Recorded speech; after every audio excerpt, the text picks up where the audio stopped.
మంచి మాటలు నమ్మలేదు. దేవుని ఎవరిని అనుసరించినారు వాళ్ళు? కాలేబు యెహోషువ వాళ్ళని అనుసరించకుండా మిగతా 10 మంది మాట విని వాళ్ళు అనుసరించారు. ఎన్ని మారులో తిరగబడ్డారు, ఎన్ని మారులో దేవుడు ఏం చేశారు? దుఃఖపెట్టారు. నేను చాలాసార్లు అనుకుంటాను, ఈరోజు ఇలా ప్రార్థన చేసుకుంటాను కదా, ప్రభా నేను ఇక్కడ నుంచి నేను బాధ పెట్టిన ప్రభా, నేను ఎవరి మీద కేకలేను ప్రభా, ఎవరి మీద కోపడను ప్రభా, సరగను ప్రభా అని చేసుకుంటాను. మరుసటి రోజే నేను ఏదో ఒక తప్పు చేసేస్తుంటాను. నాకు అనిపిస్తుంది, నేను కళ్ళు మూసుకుంటే నన్ను చూసి దేవుడు ఏడుస్తున్నాడు కదా అనిపిస్తుంది. నన్ను చూసి దేవుడు అదే తిరగబడను ప్రభావ, మాట వింటాను ప్రభావ, సరగను ప్రభావ అని అనింది. ఇప్పుడు చూస్తే కదా ఆయన ఏం చేస్తారు మన గురించి ఎన్నిసార్లు దుఃఖపడే రోజులు ఉంటాయి, ఏడ్చిన రోజులు ఉంటాయి. ఎక్కడ ఏడుస్తారంట? మనం అవిధేయత చూపించినప్పుడు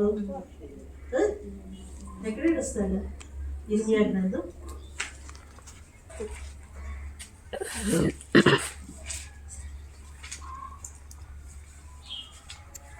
13వ అధ్యాయం. ఇర్మియా గ్రంథం 13వ అధ్యాయము 17వ వచనం. ఇర్మియా 13:17. పేజ్ సంఖ్య 639. అయినను ఆ మాట విననొల్లని ఎడల మీ గర్వమును బట్టి నేను చాటున ఏడ్చుదును. చాటు ఎక్కడ ఏడుస్తాడంటే దేవుడు చాటు పోయి ఏడుస్తాడంట. చాటు పోయి ఎందుకు ఏడుస్తాడు చెప్పండి? కొన్నిసార్లు మన పిల్లలను బట్టి మనల్ని ఎవరైనా మనల్ని బ్లేమ్ చేశారనుకో, మనం వాళ్ళ ముందు మామూలుగానే ఉంటాం కదా, కానీ వాళ్ళు వెళ్ళిపోయిన తర్వాత ఎందుకు వాళ్ళ ముందు ఏడిస్తే మనకి ఇంకా అవమానం అని, వాళ్ళ ముందు ఏడిస్తే ఇంకా మనకు పరువు పోద్దని మనం ఏం చేస్తాము? చాలా ఏడుస్తాం. ఈశ్వరు వారు కూడా మనం ఎప్పుడైతే మాట వినమో ఆయన ఎక్కడ ఏడుస్తుంటాడు? నాకు ఈ మధ్యకాలంలో ఈ దృశ్యం చాలాసార్లు కనిపిస్తుంది. నేను తప్పినప్పుడంతా నన్ను చూసి నేను వెళ్ళి ప్రార్థనలో మోకరించినప్పుడు నన్ను చూసి దేవుడు ఏడుస్తుంటాడు కదా. మాట వినట్లేదు, మళ్ళీ నా దగ్గరికి వస్తుంది. పోనీ ఇప్పుడైనా మాట వింటుందంటే ఇప్పుడు కూడా గ్యారంటీ చెప్పగలము, నేను ఖచ్చితంగా మాట వింటాను. నేను చూడండి, ఎంతగా దుఃఖపెట్టినా, మనం ఎన్నిసార్లు అవమానపరిచినా, ఎన్నిసార్లు ముఖ్యంగా ఎంతో సనుగుతాము, ఎంతో వెంటనే మనలో మనం ఎట్లయిపోతామంటే మన పాత స్వభావానికి వెళ్ళిపోతాం. వెంటనే చాలా అంటే చాలా స్పీడ్గా ప్రశాంతంగానే ఉంటాం అనుకోండి. ఒక గంట ప్రార్థన చేసుకొని లేసాము, ఆకలి అవుతుంది, అన్నం కోసం వెళ్ళాం, ఖాళీ కనిపించింది, వెంటనే మనకు ఎంత బాధ వస్తుందంటే అయిపోయిన తర్వాత పెట్టాలని కూడా తెలియదా అని మనం ఏం చేసేస్తాం? వెంటనే కోపం వచ్చేస్తాం కదా. మనం సహించుకోవడము అంటే పరిశుద్ధాత్మ దేవుడు మనలో ఉన్నప్పుడు మనకేముంటుంది? అన్నిటిని నిగ్రహించుకునే శక్తి వస్తుంది. దేవుడు మనకి ఇంద్రియ నిగ్రహం గల ఆత్మనిచ్చాడు, కానీ నిగ్రహించుకోగలుగుతున్నామా? నిగ్రహించుకోలేదు. ఎందుకంటే మనము దేవుడు పరిశుద్ధ జనముగా ఆయన చెప్పినట్టు నేను నడవాలా అన్నవి ఎప్పుడు వస్తాయంటే ఇలా ప్రార్థన మోగించినప్పుడు, వాక్యం విన్నప్పుడు, అప్పుడప్పటికే మనకు అంతే. మళ్ళీ అవన్నీ కూడా ఏం చేస్తాము? అక్కడే వదిలేసి ఇంకెంతో దూరం కూడా కాదు, ఇక్కడే. కాబట్టి దేవుడు మనల్ని అంతగా దుఃఖపెడుతుంటే, నిజంగా అంతగా దుఃఖపెడుతుంటే మనం ఏం చేస్తాం? దేవుడు ఏం చేయాలా? నేను అనుకుంటాను, దేవుడు మనలాంటి పేరెంట్ కాదు అనుకుంటాను. మనలాంటి తల్లిదండ్రుల స్వభావం దేవుడి కాదు. మనమైతే ఏం చేస్తాము? ఒకసారి చెప్తాం, రెండోసారి చెప్తాం, మూడోసారి వినకపోతే సో మామూలుగా పడతామా? నేను కూడా కొట్టేదాన్ని, కానీ నాకు ఒకసారి అనిపించింది, వీళ్ళని కొట్టినట్టే దేవుడు నాకు కొడతానంటే, నన్ను అట్లా కొట్టట్లేదు కదా, దేవుడు నన్ను ఓర్చుకుంటున్నాడు కదా, నన్ను సహించుకుంటున్నాడు కదా అని నాకు అనిపించి నేనెందుకు నన్ను సహించుకోలేకపోతున్నాను అనుకోని అప్పటి నుంచి దాదాపు 6-7 సంవత్సరాలు ఎందుకు కొట్టడం అనేసి. లేకపోతే అస్సలు చూడండి, అట్లా దేవుడు మనల్ని కొట్టాడు ఎప్పుడన్నా? దేవుడు ఊరికే మనల్ని ఒక క్షణము అలా మర్చిపోతేనే మన యొక్క రూపురేఖలు, మన అందము, మన యొక్క పరిస్థితి ఒక్క క్షణం తల అలా తిప్పుకుంటే మారిపోతుంది. అలాంటిది నాకు అప్పుడు అనిపించింది. నేను అంటే మా సంగతులు చెప్పాను పిల్లలకి, దేవుడు ఎంత ప్రేమ అంటే తల్లిదండ్రుల ప్రేమ కంటే దేవుని ప్రేమ చాలా ఎక్కువ, రెట్లు ఎక్కువ. కాబట్టి మీరు ఫస్ట్ దేవునే ప్రేమించండి, తల్లిదండ్రుల తర్వాత. దేవుని ప్రేమించాకే తల్లిదండ్రులు దేవుని ప్రేమకు అడ్డుగా ఉండనే ఉండకూడదు. ఎందుకంటే నిజంగా మనము మన చెడ్డ వాళ్ళమైన మనమే ఎన్నో చేస్తుంటాము, కానీ అదే పని మన పిల్లలు చేసినప్పుడు మనం ఏం చేస్తాము? కొన్నిసార్లు మనము కొన్ని మాటలు మాట్లాడతాం, అదే మాట పిల్లలంటే ఊరుకుంటామా? అస్సలు ఊరుకోం. నేను మాట్లాడచ్చు, నువ్వు మాట్లాడకూడదు అంటాము కదా. కాబట్టి ఎందుకు దేవుడు అట్లా సహించుకున్నాడు? కీర్తనలో అక్కడే ఉంది. దేవుడు అంట 78లో దేవుడు ఇంత దుఃఖపెట్టినా, ఇంత శోధించినా, ఇంతగా వాళ్ళు బాధ పెట్టినా ఆయన ఎందుకు వాళ్ళను విషయమై మౌనంగా ఉన్నాడంటే 78:39 కాగా వారు కేవలము శరీరులై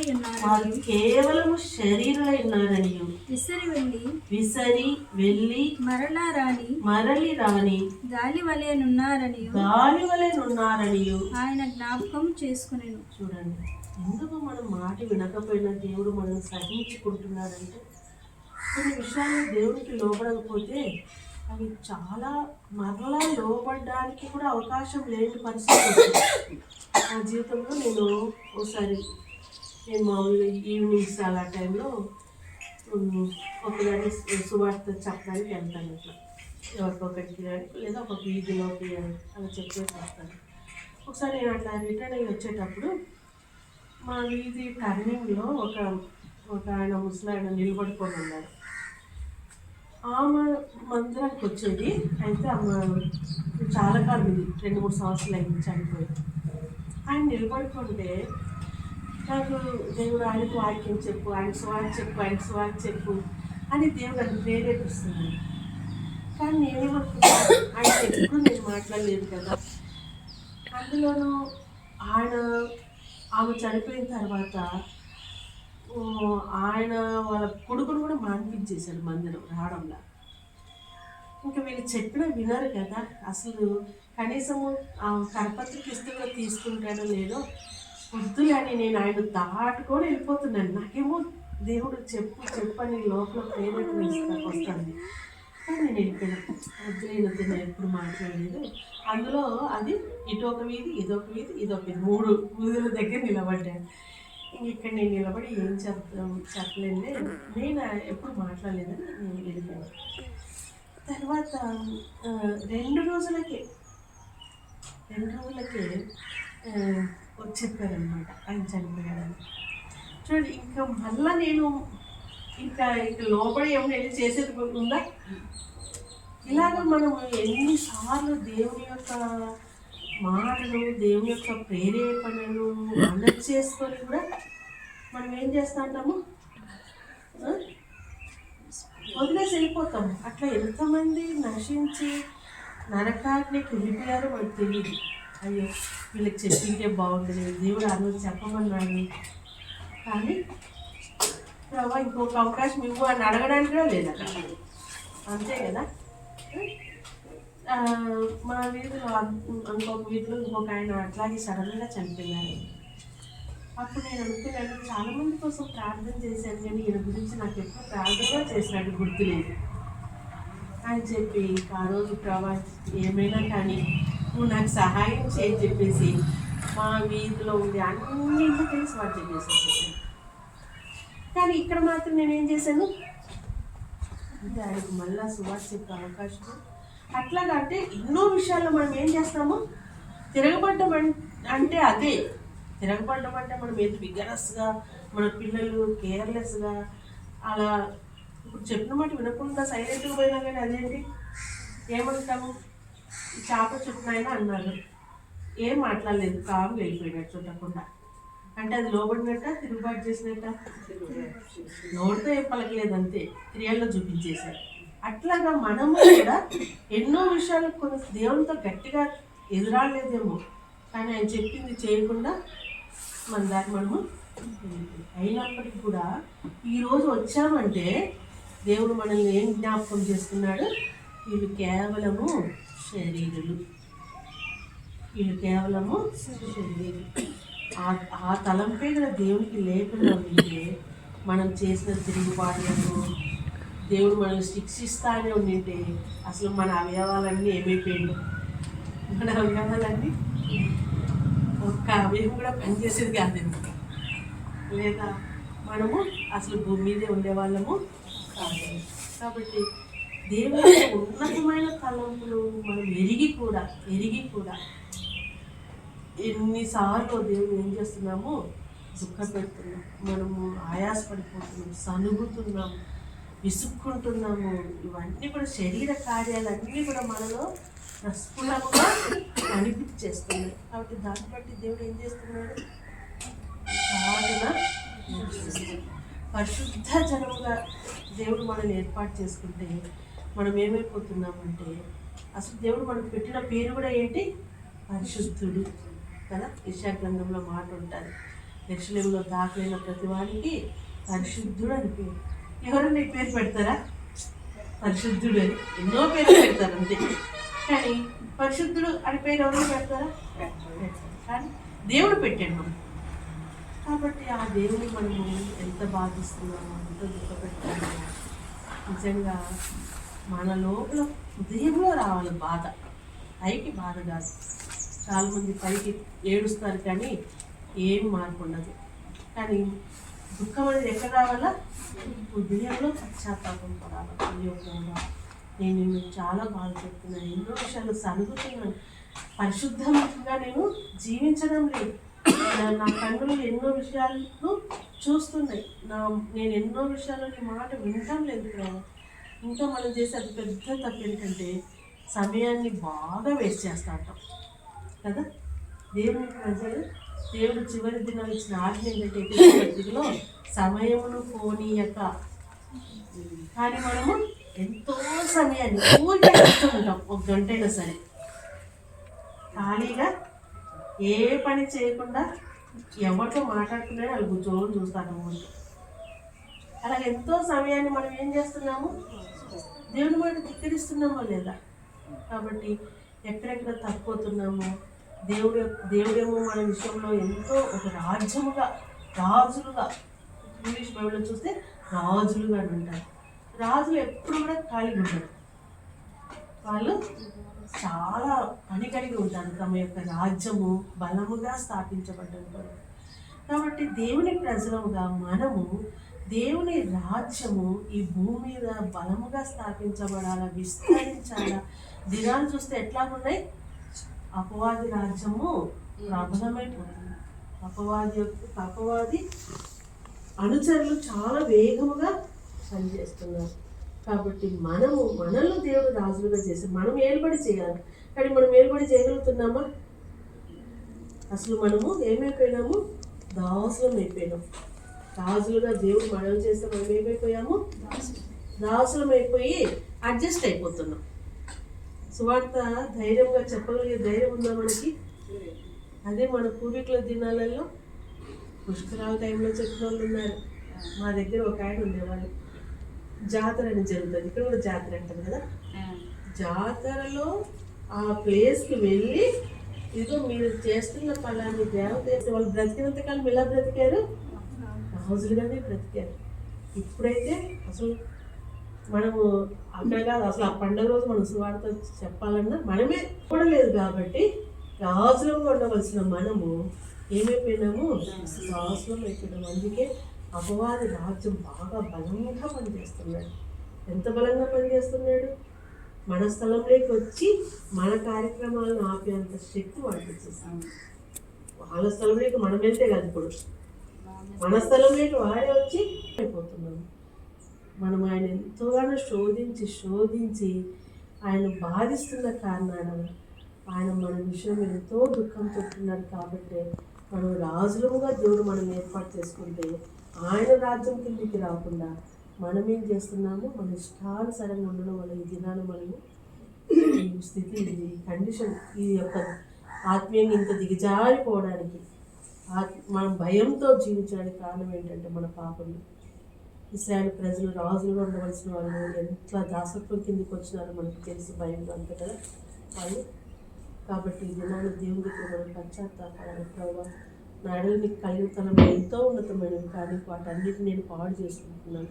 నీ ఆలోచనలు అన్నిటినీ నేను దుర్వినియోగం చేస్తున్నాను. నేను మార్లు శోధిస్తున్నాను. వాటి కొరకు ప్రయాసపడకుండా ఈ యొక్క శరీరాశుల కొరకు, నేత్రాశుల కొరకు, పాపేచ్ఛలకు ఏమైపోతున్నాను? లొంగిపోతున్నాను. మనం ఏమని పాడుతున్నాం? నే ఘోర పాపి. నిజంగా ఘోర పాటలు అనుకుంటామా? నిజంగా చెప్పండి, అనుకుంటామా? నేను మారుమనసు పొందిన ఆరంభంలో నేను ఘోరపాటిని కాదులే అనుకోలేదండి. ఎందుకంటే మా ఇంట్లో డిసిప్లిన్లో పెంచినారు. కానీ తర్వాత దేవునికి లోబడని పరిస్థితుల్లో దేవుడు ఏదైతే చేయొద్దంటే చేయడము, చేయమన్నది చేయకపోవడము, ఇవన్నీ చూసి నేను నిజంగా ఎంత మనస్ఫూర్తిగా చెప్తున్నాను. నేను నిజంగా దేవుని దగ్గర అడుగుతున్నాను, అలాంటి ఘోరపాటి ఎవరు దొరకరు. నేను అంత ఘోరపాటి అనిపిస్తుంది. అయితే దేవుడు అదే చెప్తున్నాడు, మనం జ్ఞాపకం చేసుకుంటున్నాడు. భ్రష్టులైన బిడ్డలారా మీరు రండి. మన పిల్లలు దూరం చేస్తామేమో, కానీ దేవుడు మాత్రం మనల్ని పిలుస్తున్నాడు. మీరు ఇంత చెడిపోయినా, ఇంతగా నన్ను బాధిస్తున్నా, ఇంతగా నాకు దుఃఖం కలగజేస్తున్నా, మీరు రండి. ఆయన దగ్గరికి వస్తే ఆయన మన జీవితాన్ని బాగు చేస్తారు. మనల్ని ఆయన తలంపులు ఎంత ఉన్నతమైన ఆ తలంపుల్లో జీవించడానికి సహాయం చేస్తారు. అయితే మనలో ఎటువంటి పశ్చాత్తాపం రావాలో? ఉద్రేకాలతో కూడా పశ్చాత్తాపం కాదు. ఉద్రేకాలతో వచ్చిన పశ్చాత్తాపము కొంత సమయం మాత్రమే ఉంటుంది. నిజంగా పశ్చాత్తాపడితే మరలా ఆ పాపంలో ఎన్నడూ మనము నిలిచి ఉండాలి. కాబట్టి పశ్చాత్తాపం కూడా ఎట్లా ఉంటుందంటే, ఈ వాక్యం చెప్పారు, ఇలా పశ్చాత్తాపడాలి, ప్రార్థన చేసేసాను, పశ్చాత్తాపడి ఇంకా అయిపోయింది. ఇంకా నెక్స్ట్ ఏం చేస్తారు? అది చేయాలి, అయిపోయింది. ఇలా అయిపోయింది మన జీవితం, రొటీన్ కదా, ఇదే వాడికి అయిపోయింది. అందువల్ల మనలో నిజమైన మార్పు లేదు. మనలో నిజమైన మార్పు ఉంటే మన ఎదుట ఎవరు కూడా నిలవగలరా? యెహోషువతో దేవుడు అదే చెప్పారు, నువ్వు ఈ ధర్మశాస్త్రం జాగ్రత్తగా చదువు, విని దాని ప్రకారం జీవించు, నీ ఎదుట ఏ మనుషుడు నిలవగలరు. కానీ మనమే వాళ్ళ ఎదుటి నుంచి ఏమైపోతున్నాము? మెల్లిగా తప్పుకొని జారుకొని. కారణం ఏంటంటే దేవుడి మాట మనము వినడం లేదు. కాబట్టి దేవుడు మనల్ని రాజులుగా చేశాడు. దేవుడు మనల్ని పరిశుద్ధ జనంగా చేశాడు. ఒకవైపు పరిశుద్ధతను కోల్పోతున్నాం, ఒకవైపు రాజరికంగా ఉండవలసిన మనం దాసులం అయిపోతున్నాం రోజు. కాబట్టి దేవుని దగ్గర మనం క్షమాపణ కోరుతున్నాం.